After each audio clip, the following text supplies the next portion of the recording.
I took a picture of you using my analog camera. Bismillahirrahmanirrahim. Assalamualaikum warahmatullahi wabarakatuh. Puji syukur kehadiran Allah Subhanahu wa Ta'ala yang telah memberikan kita nikmat iman, kesehatan, dan kesempatan sehingga kita masih dapat melaksanakan proses pembelajaran dengan baik. Salawat serta salam semoga senantiasa tercurah kepada Nabi Muhammad SAW.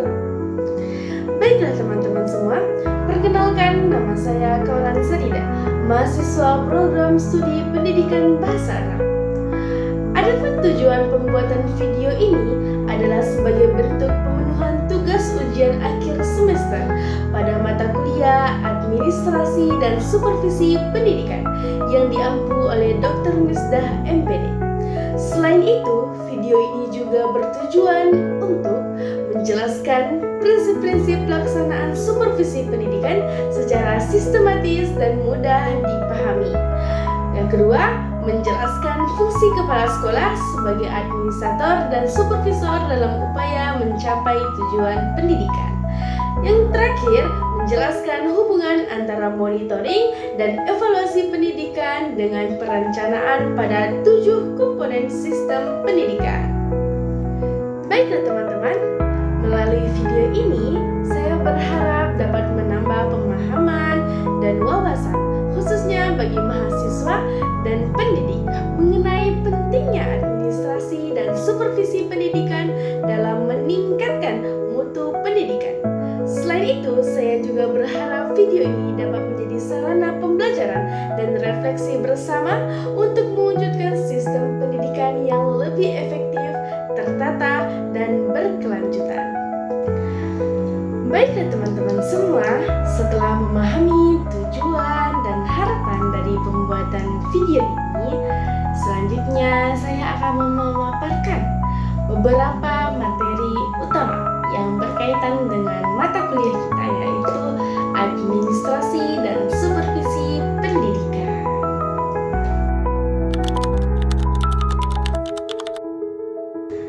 Baiklah teman-teman semuanya, pertama kita akan membahas mengenai prinsip-prinsip pelaksanaan supervisi pendidikan.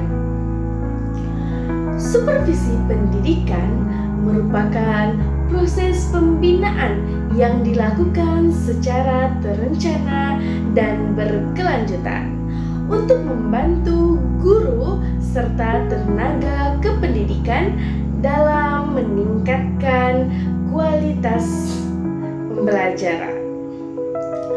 Agar supervisi dapat berjalan secara efektif, terdapat 4 prinsip utama yang perlu diperhatikan, yaitu prinsip ilmiah, demokratis, kooperatif, serta konstruktif dan kreatif. Ayo kita teman-teman semuanya membahas satu persatu. Pertama, prinsip ilmiah. Prinsip ilmiah menekankan bahwa supervisi harus dilaksanakan secara sistematis, objektif, dan berdasarkan data yang akurat. Contohnya, kepala sekolah melakukan observasi kelas dengan menggunakan instrumen penilaian yang jelas dan terdokumentasi, sehingga hasil supervisi dapat dipertanggungjawabkan secara akademik. Begitu teman-teman. Lalu prinsip selanjutnya yaitu prinsip demokratis. Prinsip demokratis menuntut adanya sikap saling menghargai antara supervisor dan guru. Contohnya, setelah melakukan observasi pembelajaran, kepala sekolah mengadakan diskusi secara terbuka dan santun dengan guru untuk menyampaikan masukan yang bersifat membangun, bukan menghakimi. Oke, selanjutnya kita masuk ke prinsip yang ketiga, yaitu prinsip kooperatif.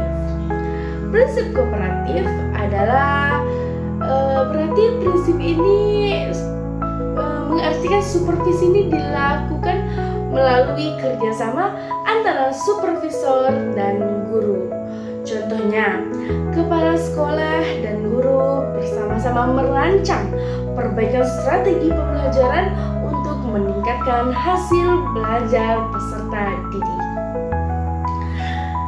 Lalu selanjutnya kita masuk ke prinsip terakhir, ini prinsip keempat adalah prinsip konstruktif dan kreatif. Prinsip ini bertujuan memberikan dorongan serta motivasi kepada guru agar terus berkembang dan berinovasi. Contohnya, kepala sekolah mendorong guru untuk menggunakan metode dan media pembelajaran yang kreatif serta sesuai dengan perkembangan zaman sekarang. Gitu teman-teman semuanya.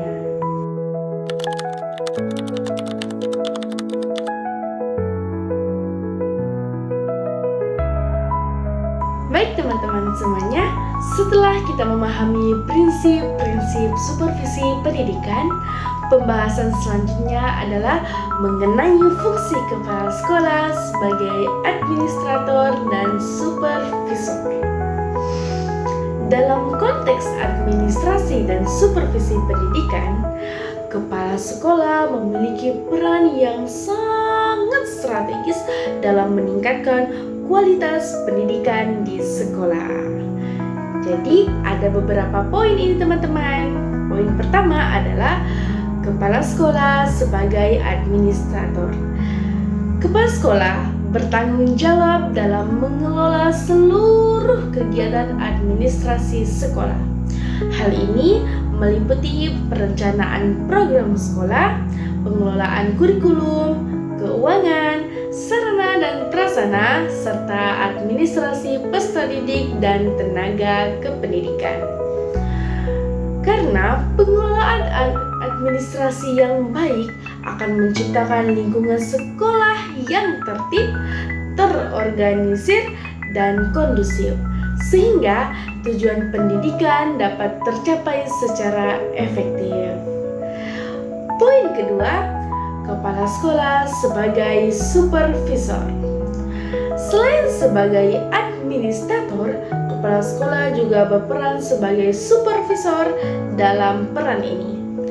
Kepala sekolah bertugas membina dan membimbing guru agar proses pembelajaran dapat berjalan secara optimal. Karena melalui supervisi yang dilakukan secara berkesinambungan, kualitas kinerja guru akan meningkat sehingga berdampak langsung pada peningkatan mutu pendidikan.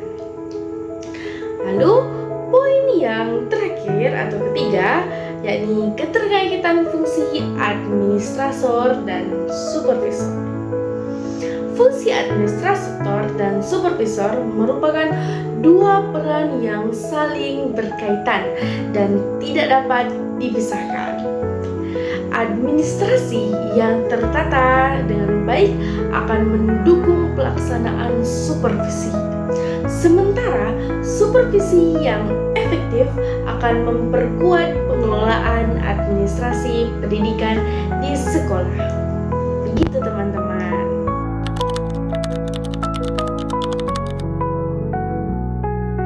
Selanjutnya, pembahasan terakhir dalam video ini adalah mengenai hubungan monitoring dan evaluasi pendidikan dengan perencanaan pendidikan.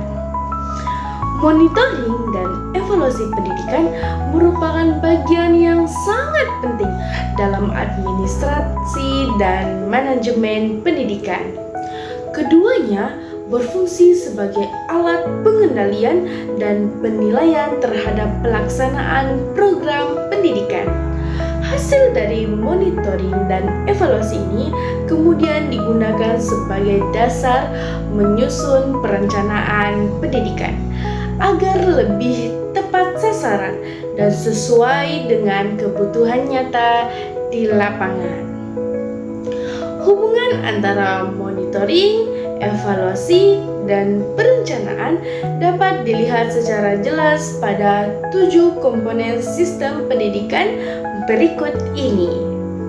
Mari kita bahas satu persatu komponen ini. Oke teman-teman, yang pertama tujuan pendidikan. Monitoring dilakukan untuk memantau sejauh mana proses pembelajaran dan kegiatan pendidikan berjalan sesuai dengan tujuan yang telah ditetapkan. Evaluasi kemudian digunakan untuk menilai apakah tujuan pendidikan tersebut benar-benar tercapai atau belum. Jadi, apabila hasil evaluasi menunjukkan bahwa tujuan pendidikan belum tercapai secara optimal, maka perencanaan pendidikan perlu diperbaiki.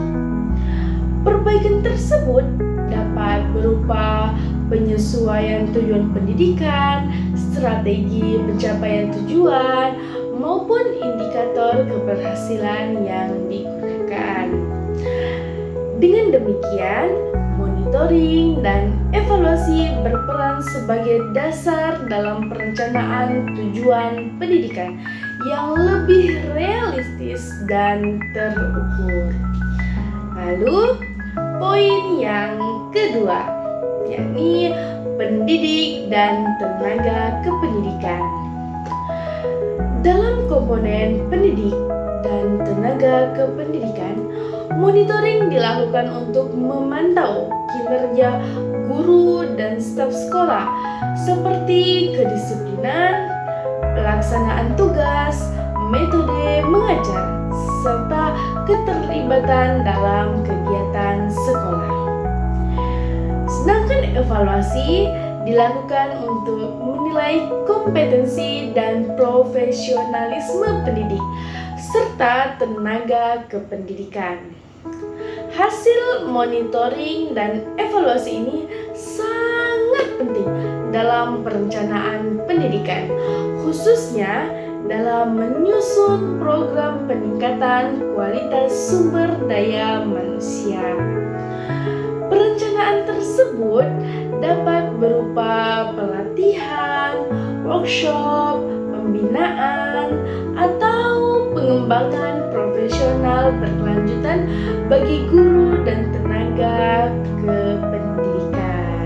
Gitu teman-teman. Oke, kita bahas lagi poin yang ketiga, yakni peserta didik. Monitoring peserta didik dilakukan untuk mengamati kehadiran, keaktifan, motivasi belajar, serta perkembangan akademik dan non-akademik siswa. Sedangkan evaluasi dilakukan untuk menilai hasil belajar peserta didik dan perkembangan karakter mereka. Lalu hasil monitoring dan evaluasi peserta didik menjadi dasar dalam perencanaan pendidikan yang berkaitan dengan layanan siswa seperti program bimbingan dan konseling, kegiatan remedial, pengayaan, serta pengembangan bakat dan minat. Dengan perencanaan yang tepat, kebutuhan dan potensi peserta didik dapat difasilitasi secara optimal. Gitu teman-teman. Lalu poin yang keempat, yakni kurikulum. Monitoring kurikulum bertujuan untuk memastikan bahwa kurikulum dilaksanakan sesuai dengan rencana, standar, dan kebijakan pendidikan yang berlaku. Sedangkan evaluasi kurikulum dilakukan untuk menilai efektivitas dan relevansi kurikulum terhadap kebutuhan peserta didik dan tuntutan perkembangan zaman sekarang. Berdasarkan hasil monitoring dan evaluasi kurikulum, perencanaan pendidikan dapat diarahkan pada penyempurnaan kurikulum, penyesuaian materi pembelajaran, serta pengembangan metode dan strategi pembelajaran yang lebih efektif. Dengan demikian, kurikulum dapat terus diperbarui agar tetap relevan dan berkualitas. Lalu poin yang kelima, yakni sarana dan prasarana. Monitoring sarana dan prasarana dilakukan untuk memantau kondisi, ketersediaan, dan pemanfaatan fasilitas pendidikan seperti ruang kelas, laboratorium, perpustakaan, dan media pembelajaran. Evaluasi dilakukan untuk menilai kelayakan dan efektivitas penggunaan sarana dan prasarana tersebut. Hasil monitoring dan evaluasi ini menjadi dasar dalam perencanaan pengadaan, pemeliharaan, dan pengembangan sarana dan prasarana pendidikan. Perencanaan yang baik akan memastikan bahwa fasilitas pendidikan mendukung proses pembelajaran secara optimal. Gitu teman-teman. Lalu ke poin selanjutnya, yaitu poin yang keenam, yakni pembiayaan pendidikan. Monitoring pembiayaan pendidikan dilakukan untuk memantau penggunaan anggaran agar sesuai dengan rencana dan ketentuan yang berlaku. Evaluasi pembiayaan bertujuan untuk menilai efektivitas dan efisiensi penggunaan dana pendidikan. Lalu, berdasarkan hasil monitoring dan evaluasi pembiayaan, perencanaan pendidikan dapat disusun dengan lebih tepat, seperti dalam penyusunan anggaran sekolah, prioritas penggunaan dana, serta pengelolaan keuangan yang transparan dan akuntabel. Begitu teman-teman. Lalu poin yang terakhir, ini poin ke-7, yaitu lingkungan pendidikan. Monitoring lingkungan pendidikan dilakukan untuk memantau kondisi lingkungan fisik dan sosial sekolah, termasuk hubungan antar warga sekolah, budaya sekolah, serta keamanan dan kenyamanan lingkungan belajar. Evaluasi dilakukan untuk menilai sejauh mana lingkungan pendidikan mendukung proses pembelajaran.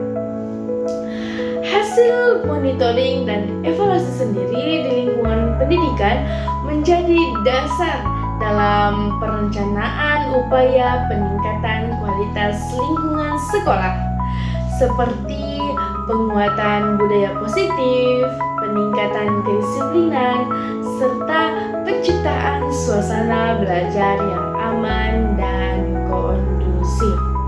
Begitu teman, kira-kiranya 7 poin yang sudah kita bahas kali ini.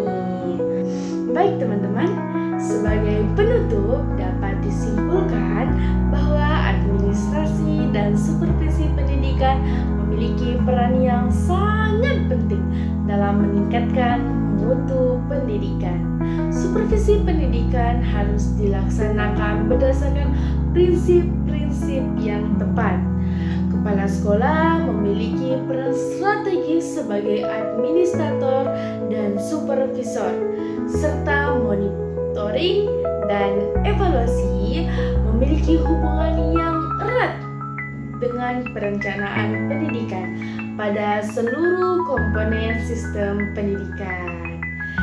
Demikian video ujian akhir semester ini saya sampaikan. Atas perhatian teman-teman dan Ibu Dr. Misda MPD, saya ucapkan terima kasih. Wassalamualaikum warahmatullahi wabarakatuh.